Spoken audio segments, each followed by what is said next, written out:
finish your drink or your sentence, and we're going to kick off right away. Welcome to Viracocha, this beautiful venue for the second edition of Red Light Lit.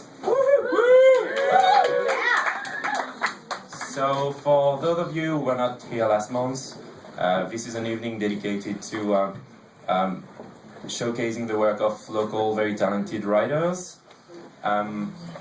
I would like to thank, first of all, Jennifer Lewis and Veronica Christina, who co-organized this event.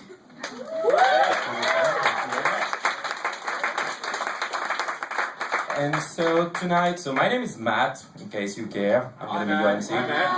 Thank you. Hi. I'm going to take you on this journey tonight. We're going to have a dozen or so of writers that are going to present their actual work, whether it's poems or text or essays or guides. And yeah, don't start heckling me. And we're gonna kick off with the first writer. She lives and writes in San Francisco. She produced the feature film Farah Goes Bang, which she co-wrote, and this movie actually premiered at the 2013 Tribeca Film Festival. Her first novel for young adults, called Sister Mischief, was released by Candlewick Press in 2011, and her writing has appeared in New York Magazine and the Los Angeles Review of Books, among others. Please welcome Laura Goode.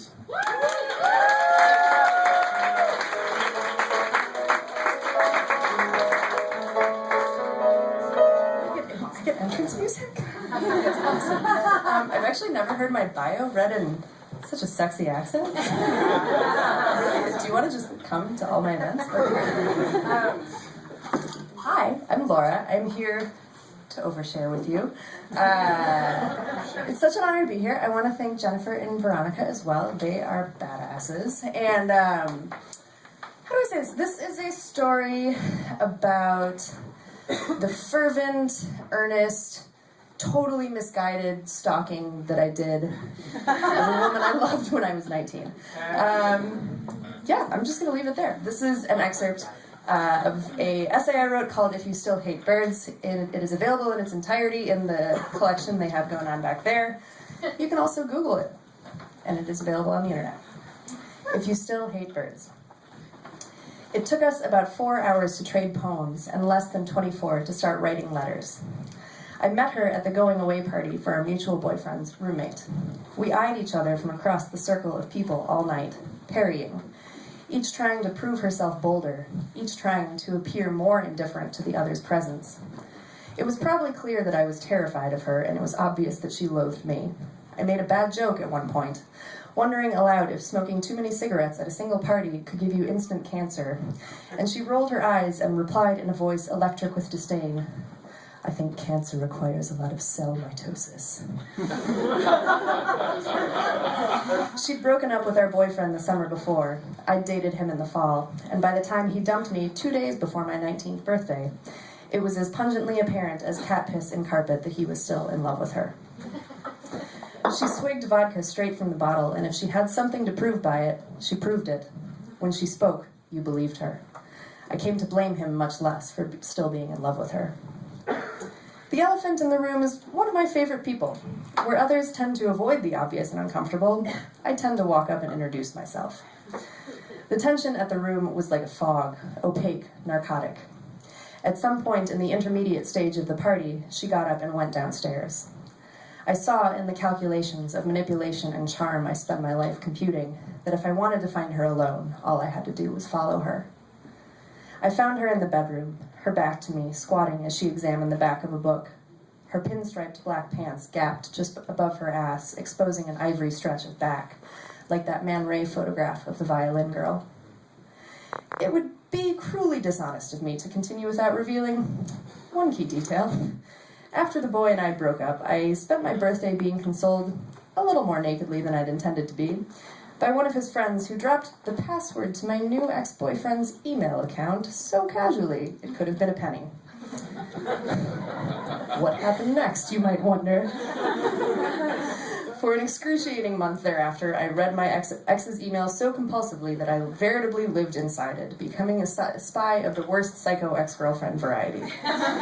I didn't even try to justify it to myself then, nor can I now. But I did it. I read them. At first, I read only the letters he wrote to her, searching for evidence that he had betrayed me, as I was currently betraying him, searching for the reason for my rejection. But shortly thereafter, the letters she wrote to him began to hold considerably more interest. She was not only a better writer than he was, and a better writer than I will ever be, she was the best writer I had ever read. I was ensorcelled by her, or by the persona of her that I discovered in those letters. If I ask for any understanding, it gleams weakly here. I didn't keep reading out of a desire to hurt him. I kept reading because I wanted to know her. All this I knew as I faced her back, her pale flesh the apparition from the other side of the screen. I spoke before she turned to look at me. He loved you more, I said. He was in love with you the whole time. This was true, and also a manipulation. Telling someone exactly what you know they want to hear is always a manipulation.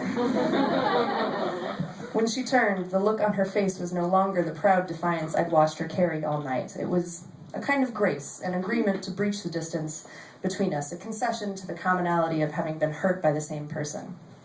We should talk, you and I, she said.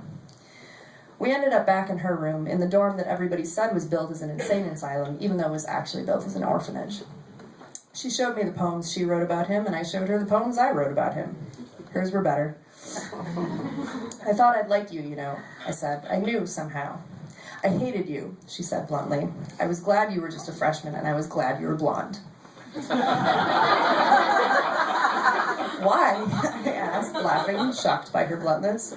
I thought you were probably really dumb, she said, as if that made sense as a justification. And I like my hair very black. It's a source of my peculiar pride. Well, I said, in your position, I'd probably have thought the same thing.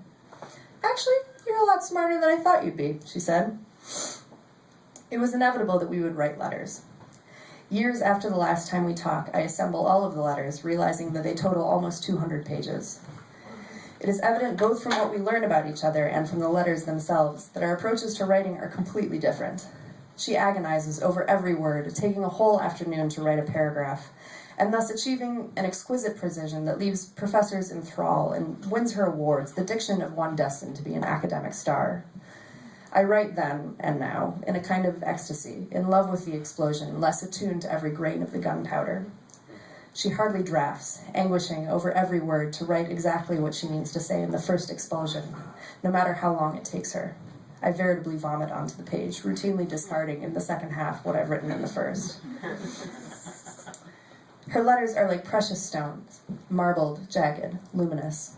It emerges to me that she is in love with pain. The pain that comes from loving people you will never save. The pain that comes from dashing yourself on the rocks of language. The pain that comes from living constantly on the edge of ruin, paycheck to paycheck, paper to paper, lover to lover.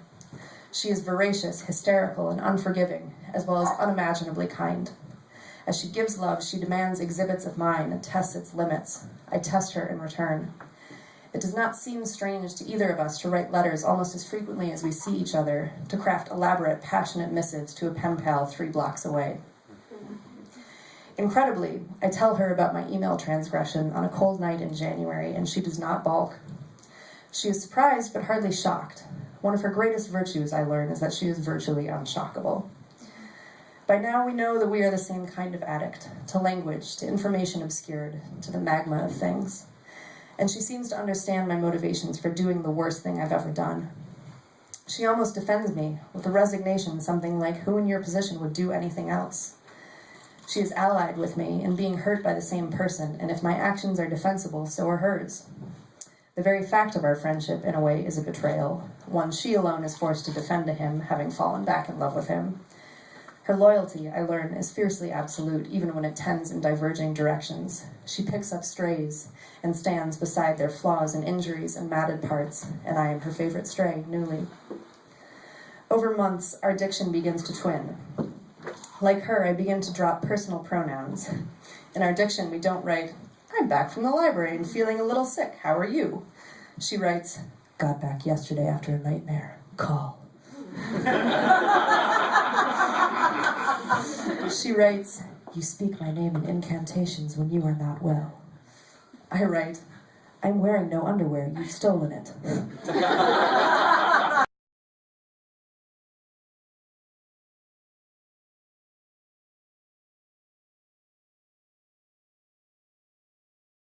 never had. She has adopted me. We take weekend trips to her family's house in Massachusetts, sharing a bed in her attic room, visiting the Gauguin exhibit at the MFA, drinking red wine with her mother in the kitchen. It is around this time, several months into our courtship of correspondence, that I realize that I'm in love with her, not just with the apparition of her I once discovered in letters sent to someone else, but with her, the woman who reads in my bed, who wears my clothes, who makes me instant couscous in an electric tea kettle, who returns at night to the man I loved before. I tell her in late summer, in a hysterical cross-country phone call from San Francisco. I think it is very late. I think I'm probably a little drunk. It seems strange not to remember more details of such an occasion, the first time I confessed my love for a woman, but they elude me nonetheless. I think at this time that she accepts this as gracefully as any of my other small psychoses, but I look back and realize during that time she does not write me a letter for 3 months, and we are lovers in letters, language our entanglement, our propinquity, our act of devotion. By now you must be wondering about sex. Though at this time sex feeds a bottomless hunger in many other corners of my life, with her it seems beside the point. I don't want to fuck her. I want to live inside her skin, for her to live inside mine, for us to liberate from the way Tennessee Williams calls us all prisoners inside our own skins. In the terrible play I write, I could never bear to impale you, realizing that to penetrate is my attempt in everything I write to her, about her, and for her. In my letter to her after I tell her I love her, that I am in love with her, I write, I can never kiss you, because to kiss you would be to accept a gesture of weakness from you, and I would rather have, I cherish more, your strength. But it is the weakness for me that I cherish in her soft spot for lost creatures, her outlandish forgiveness. We wear each other's clothes, we sleep in each other's beds, we shower together, we emote everything it is possible to feel for another person, but we never so much as kiss. It is possible to destroy a stunning number of boundaries without ever fucking, she teaches me. Thank you.